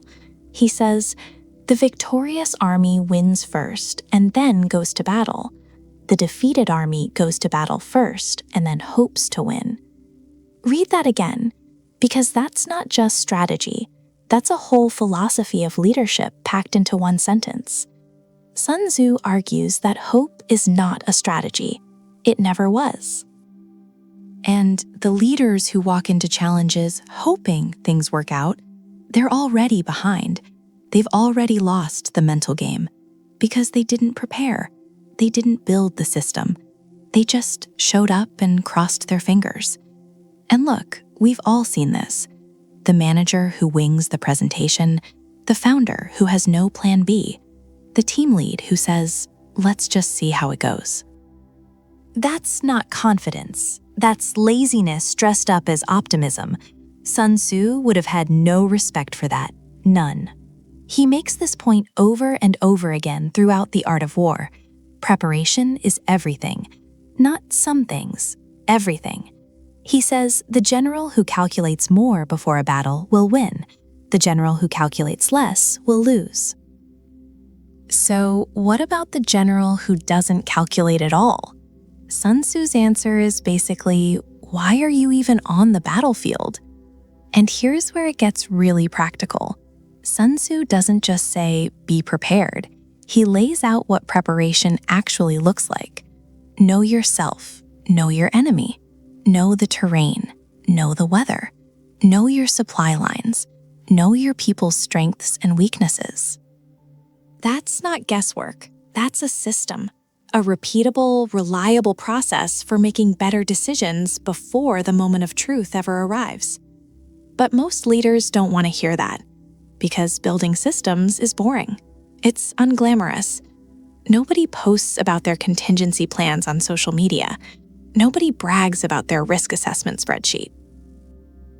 But Sun Tzu points out that the greatest victories are the ones that look easy, precisely because all the hard work happened before anyone was watching. The battle itself? That's just the final step. The outcome was already decided in the planning room. So here's the real question. Are you building systems or are you just reacting? Because Sun Tzu warns that a reactive leader is always one step behind. always putting out fires, always surprised. And a surprised leader is a dangerous leader. Not dangerous to the enemy, dangerous to their own people. Strong leaders, they don't get surprised. Not because they can predict the future, but because they've already thought through the scenarios. They've already asked what if 10 different ways. They've already built the playbook. So when chaos hits, and Sun Tzu says it will always hit, they don't panic, they execute. That's the gap between weak and strong leadership. Weak leaders react. Strong leaders prepare. Weak leaders hope. Strong leaders build. And Sun Tzu is ruthless about this distinction. He doesn't sugarcoat it. He basically says if you go into conflict without a system, without a plan, without deep preparation, you deserve to lose. Harsh? Absolutely. But that's Sun Tzu. He's not here to make you feel good. He's here to make you effective.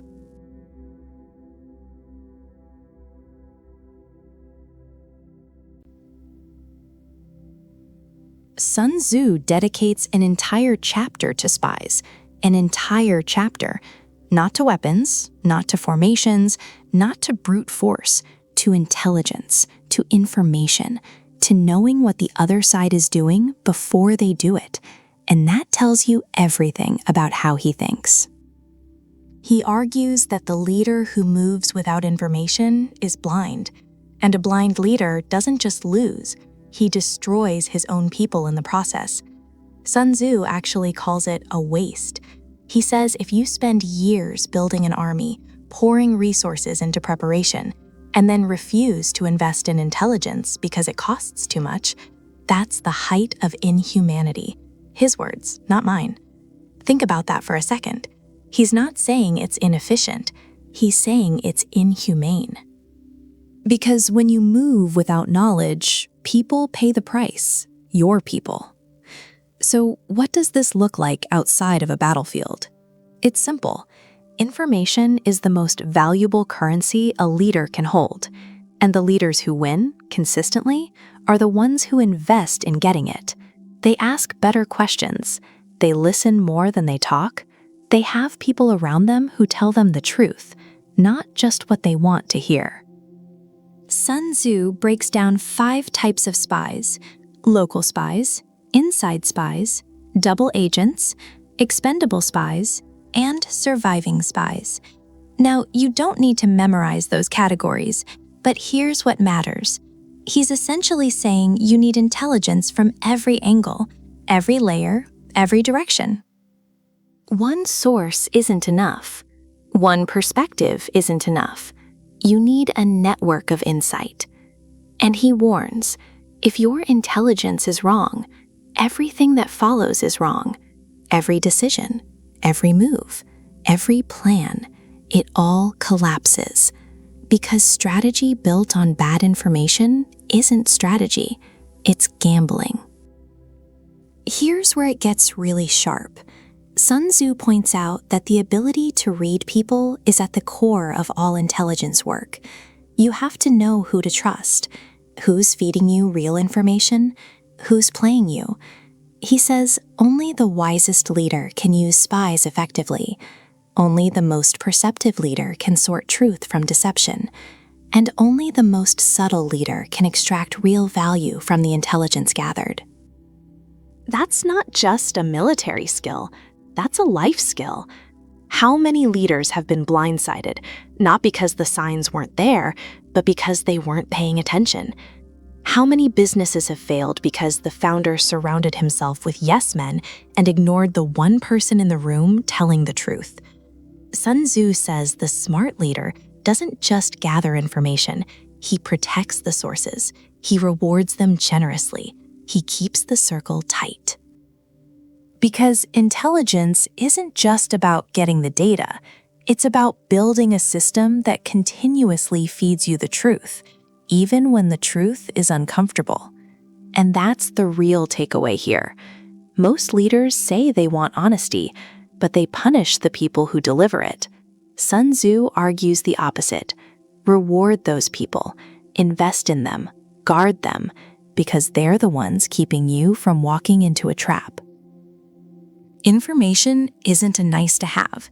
Sun Tzu treats it as the foundation of everything. Without it, strength is wasted, plans are meaningless, and victory is just luck. And luck, as Sun Tzu would tell you, is not a strategy.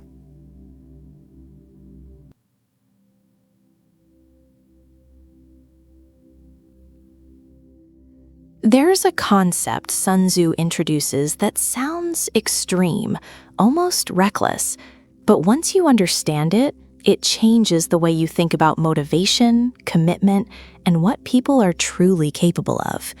He calls it death ground, and the idea is this: when you place your army in a position where there is no retreat, no fallback, no safety net, no easy exit, they will fight harder than they've ever fought before. Not because you gave them a speech, not because you promised them a reward, but because survival demands it. Sun Tzu puts it plainly: place your army in deadly peril and it will survive. That sounds backwards, right? Put people in danger and they perform better? But he's not talking about being careless with people's lives. He's talking about something much deeper. He's talking about what happens when the option to quit disappears. See, most people, most teams, operate with an escape hatch. Things get tough, they can pull back, they can pivot, they can reassess. And Sun Tzu argues that this safety is actually what holds them back. Because when retreat is available, part of the mind is always calculating the exit, always hedging, never fully committed. But on death ground, there's nothing behind you. The only way out is through. And that's when people discover what they're really made of. Now, here's where this gets practical. Sun Tzu isn't saying you should be reckless as a leader. He's not saying burn your resources and hope for the best. He warns against that kind of stupidity repeatedly throughout his work. What he is saying is that strategic commitment, the deliberate removal of easy alternatives, creates a level of focus and intensity that nothing else can match. Think about the decisions you've made in your life where you had no backup plan, where failure wasn't just inconvenient, it was unacceptable. You showed up differently, didn't you? You thought sharper, moved faster, wasted less time on distractions. That's death ground. And Sun Tzu argues that great leaders don't just stumble onto these moments. They engineer them on purpose. They set deadlines that can't be moved. They make public commitments that can't be walked back. They put themselves and their teams in positions where the only rational response is total effort. Not because they're cruel, but because they understand human nature. People rise to the level of the stakes in front of them. But, and this is critical, Sun Tzu also makes it clear that death ground only works if the leader is right there in it with their people.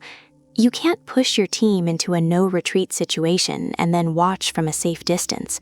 That's not leadership. That's sacrifice, and people can tell the difference instantly.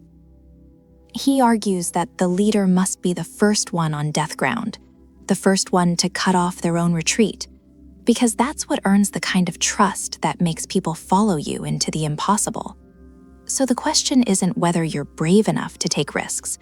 The real question Sun Tzu is asking is, are you brave enough to eliminate your own way out? That's death ground, and that's where legends are made.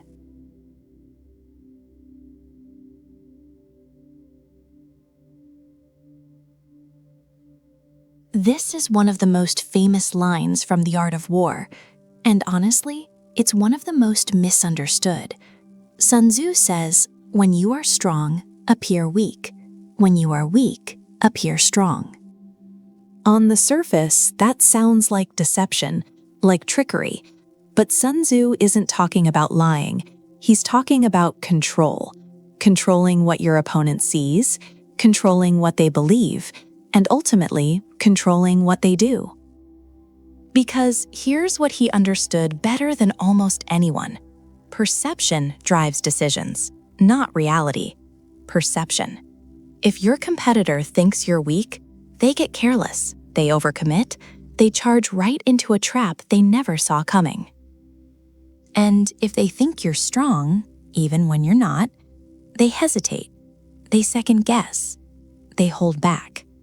And that hesitation, that buys you time. Time to regroup, time to rebuild, time to find a better angle. Sun Tzu argues that the greatest advantage in any conflict isn't strength itself. It's the ability to shape how your opponent perceives your strength. That's the real weapon. Not swords, not numbers, information, perception, misdirection. And he's not being theoretical here. He's being dead practical. Think about negotiations.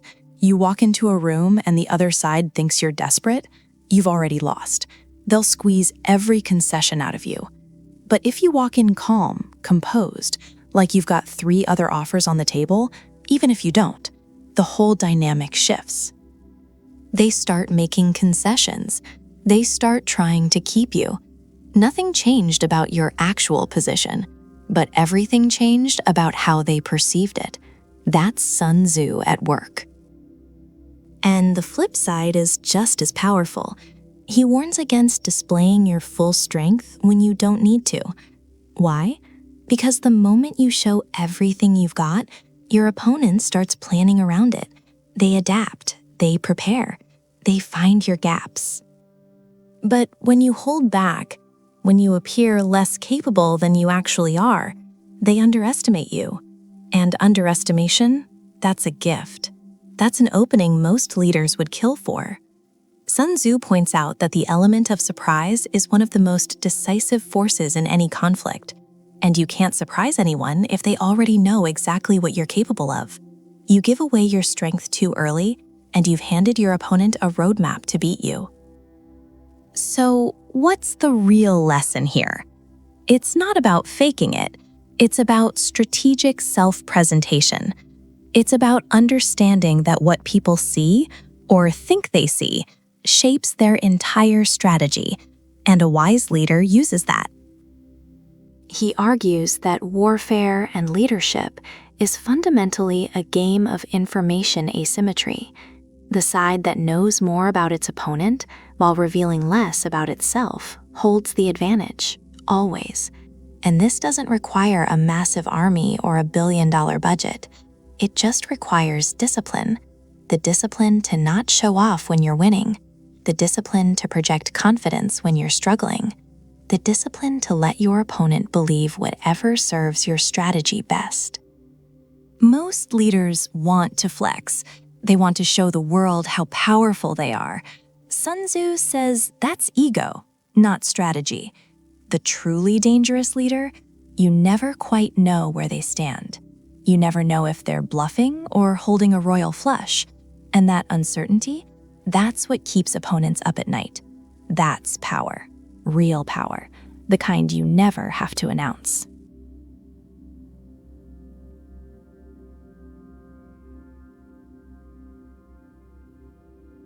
Sun Tzu doesn't just talk about what makes a great leader, he flips it.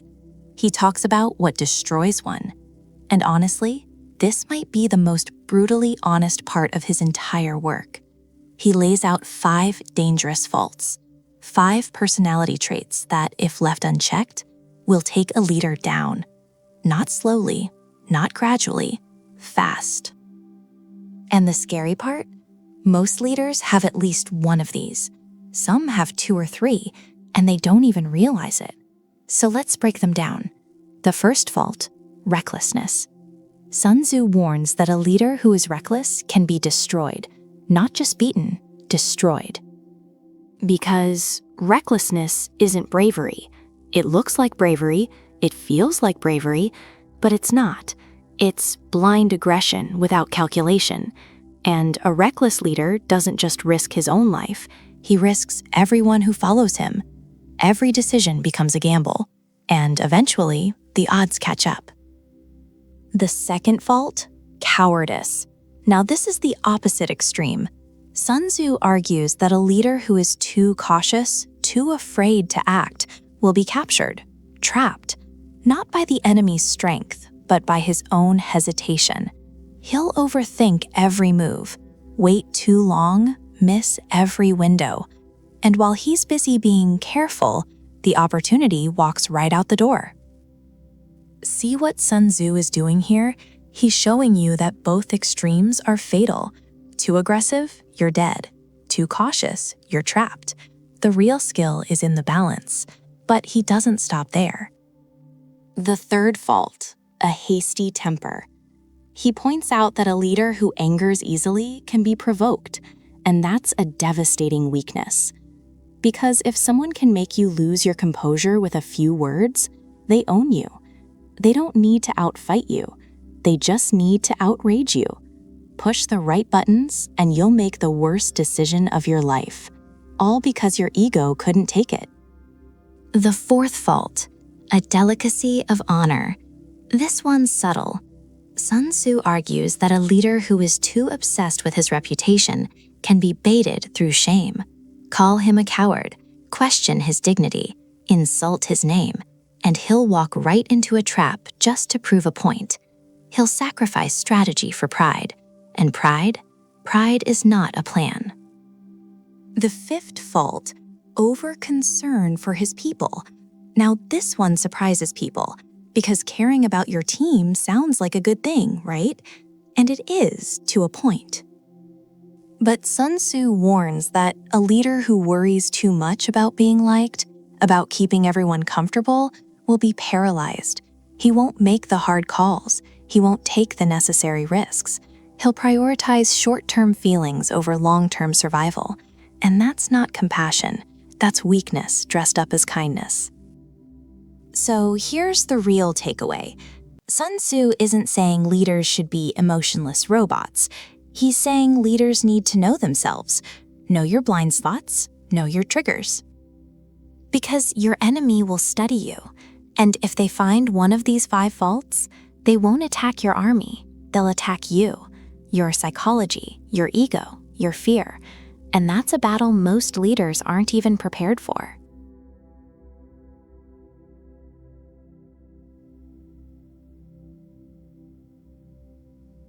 This is one of Sun Tzu's most powerful ideas. And honestly, most people read right past it without understanding what he's really saying. Opportunities multiply as they are seized.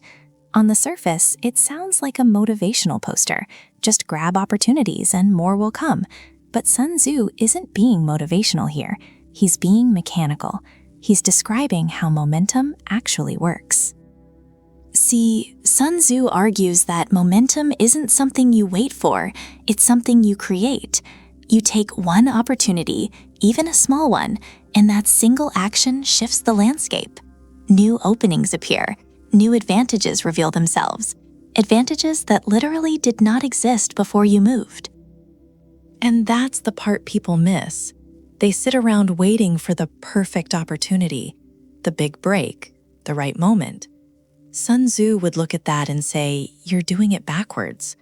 The right moment doesn't come to you. You create it by acting on what's in front of you right now. He points out that in war, the way is to avoid what is strong and strike what is weak. So you don't need to wait for some massive opening. You find a small crack, a tiny gap, and you strike there. And what happens next? That small crack becomes a bigger crack. That bigger crack becomes a doorway. And that doorway, it becomes an entire front that your enemy can't defend. That's what he means by opportunities multiplying. It's a chain reaction.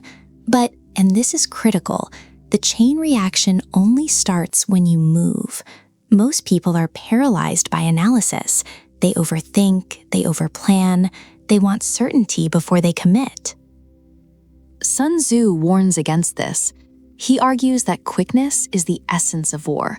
Not perfection, not certainty, speed. Because the leader who moves first gets to dictate the terms. The one who waits, they're playing someone else's game. Now here's where it gets really interesting. Sun Tzu isn't just talking about blind action. He's not saying rush in recklessly. He's saying once you've assessed the situation, once you've done your homework, act without hesitation. The gap between knowing and doing, that gap is where opportunities die. And the opposite is also true. He warns that when you fail to seize an advantage, you don't just stay where you are, you fall behind. Because the battlefield doesn't stand still. Your competition doesn't stand still. The world keeps moving whether you do or not. So inaction isn't neutral. Inaction is a loss. Think about how many times you've seen the right move, felt it in your gut, and then talked yourself out of it, waited too long, played it safe, and by the time you finally decided to act, the window was gone. Someone else walked through it. That's not bad luck. That's a leadership failure, and Sun Tzu would call it exactly that. So the takeaway here isn't just take more action. It's deeper than that. Sun Tzu is saying that action itself changes the game. Every move you make reshapes the board. And a leader who understands this doesn't wait for perfect conditions. They create favorable conditions, one seized opportunity at a time. Small moves, fast moves, smart moves, stacked on top of each other. That's how empires are built.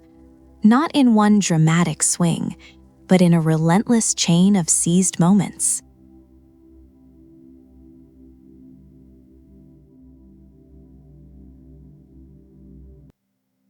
So after everything, all the strategy, all the deception, all the adaptability, what does Sun Tzu say is the ultimate goal? It's not crushing your enemy. It's not some glorious battlefield victory. It's not dominance through force. Sun Tzu argues that the highest form of leadership is winning without fighting at all. And that right there, that's the idea that separates him from every other strategist in history. Every other military mind glorified the battle, the clash, the conquest. Sun Tzu looked at all of it and said, if you had to fight, you've already failed at some level. Let that sink in for a second. He's not saying avoid conflict because it's morally wrong. He's not being idealistic. Sun Tzu is being ruthlessly practical. He points out that every fight, even the ones you win, costs you something. Resources, energy, time, reputation, morale. And sometimes the cost of winning is so high that the victory becomes hollow. You won the battle, but gutted your own army in the process. What kind of win is that? So what does winning without fighting actually look like? Sun Tzu breaks it down. He says the supreme art of war is to subdue the enemy without ever engaging them. You outmaneuver them. You outposition them. You create a situation where fighting you is so clearly a losing proposition that they simply choose not to. They back down, they concede, they come to the table on your terms, not because you forced them, but because you left them no better option.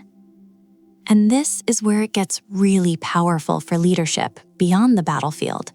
Think about negotiations, think about business, think about politics. The leader who can win before the conflict even starts, through preparation, through positioning, through sheer strategic superiority, that leader preserves everything. Their resources stay intact, their team stays strong, their reputation stays clean. Sun Tzu warns that leaders who default to force are showing a lack of creativity, a lack of intelligence. He's basically saying anyone can fight. That's the easy part. The hard part? Making the fight unnecessary. He ranks it explicitly. The best option is to win through strategy. The next best is to win through alliances and diplomacy. After that, disrupting the enemy's plans before they can act. And the absolute last resort, direct conflict. Dead last. That's how little Sun Tzu thinks of brute force as a tool. And here's the deeper lesson buried in all of this. Sun Tzu argues that true power isn't loud. It doesn't announce itself. It doesn't need to. The most powerful leader in the room isn't the one making threats. It's the one who's already made the threats irrelevant. They've done the work. They've set the conditions.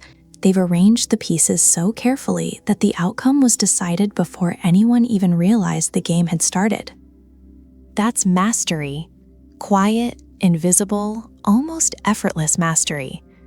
Sun Tzu's ultimate message to every leader is this: don't chase fights, chase positioning, chase leverage, chase the kind of strategic advantage that makes conflict pointless. Because the leader who wins without fighting doesn't just win the battle, they win everything that comes after it too.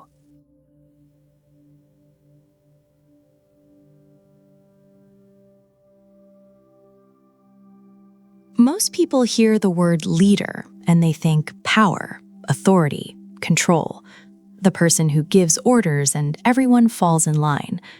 Sun Tzu sees it completely differently. He argues that the real measure of a leader isn't how much power they hold, it's how wisely they use it.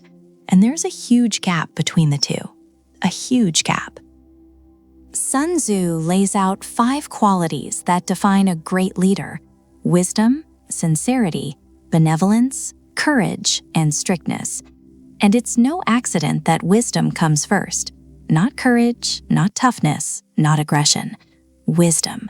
That's the foundation everything else is built on. Why?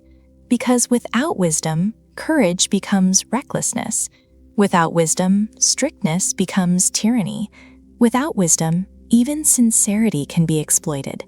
Sun Tzu understood that every other leadership quality is only as good as the judgment behind it. And here's where it gets really interesting. He doesn't define wisdom the way most people do. It's not about being the smartest person in the room. It's not about having all the answers.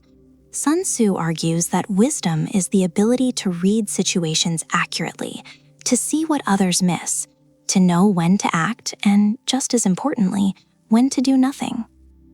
He points out that the wise general wins before the battle even begins, not through brute force, through understanding the terrain, understanding the enemy, understanding his own strengths and weaknesses. That's wisdom in action. It's not flashy, it doesn't make for a dramatic story, but it wins. And then there's the flip side. Sun Tzu warns about leaders who rely on power alone, leaders who think their position is enough, who think their title protects them. It doesn't. He makes it clear, a leader who doesn't understand the dynamics around them will be outmaneuvered every single time. It doesn't matter how many resources they have. It doesn't matter how loyal their team appears to be. If the leader lacks wisdom, the whole operation is fragile. So what does a wise leader actually look like, according to Sun Tzu? They listen more than they speak. They study the situation before making a move. They adapt when conditions change, instead of clinging to a plan that no longer works. They make decisions based on reality, not on what they wish was true. That last one is critical. Sun Tzu argues that one of the biggest failures in leadership is self-deception. Leaders who convince themselves things are fine when they're not. Leaders who ignore warning signs because acknowledging them would be uncomfortable. That's not strength, that's denial. And denial, in Sun Tzu's world, gets people killed. He also makes a subtle but powerful point about power itself. The leader who constantly has to remind people of their authority doesn't really have it. True leadership, the kind Sun Tzu respects, is felt, not announced. It shows up in the quality of decisions, in the trust of the people being led, in the results. Power without wisdom is just noise. It might intimidate for a while.